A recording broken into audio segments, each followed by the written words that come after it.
போய் கோல்டு இவ்வளோ இருந்தா போதும் உங்களுக்கு, நீங்க இதுக்கு மேல வாங்காதீங்க அப்படின்னு சொன்னா, அவங்க சொல்ற ஒரு ரீசன் என்னன்னா, கோல்டு இன்னும் மேல போகும். இல்ல ஸ்டாக்னன்ட்டா இருக்கும். அப்படியே கீழ விழுவாது. ஸோ ஏதோ ஒரு விதத்துல என் பிரைஸ நான் காப்பாத்திப்பேன். நான் வாங்குன பிரைஸ்க்கு அது இருக்க போது நான் காப்பாத்திக்க தான் போறேன்.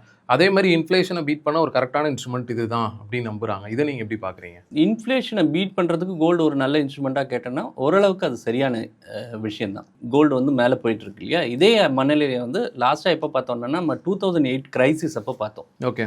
2008லேருந்து 11 வரைக்கும் கோல்டு ப்ரைஸஸை பார்த்தீங்கன்னா ஏறிட்டே இருந்தது. 2011ல் அந்த கோல்டு வந்து டாப் நாச் போயிடுச்சு. அந்த ஒரு பீரியட் ஒரு ப்ரைஸ் வந்து எலிவேட்டட் லெவலில் இருக்கும்போது பார்த்தோன்னா யார்கிட்ட சொன்னாலும் இதே விஷயம் தான் சொல்லியிருப்பாங்க.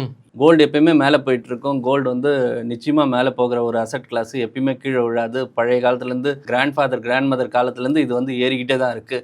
எல்லாமே உண்மைதான். பட் எத்தனை பர்சன்டேஜ் ஏறுதுன்றது. அதுக்கப்புறம் என்ன நடந்தது அப்படின்னா 2011லேருந்து அந்த 18 வரைக்கும் கோல்டு வந்து நெகட்டிவ் ரிட்டர்ன் கொடுத்தது. அது கீழே வந்தது. எப்பயுமே எலிவேட்டடாக இருக்கும்போது ரொம்ப ரொம்ப கேர்ஃபுல்லாக அணுக வேண்டிய ஒரு அசெட் கிளாஸ் வந்து கோல்டு. ஸோ இன்றைக்கி வந்து எலிவேட்டட் ப்ரைஸ்க்கு போயிடுச்சு. ஸோ இன்றைக்கி வந்து இது தொடருமா அப்படின்னு கேட்டோன்னா தொடரலாம்.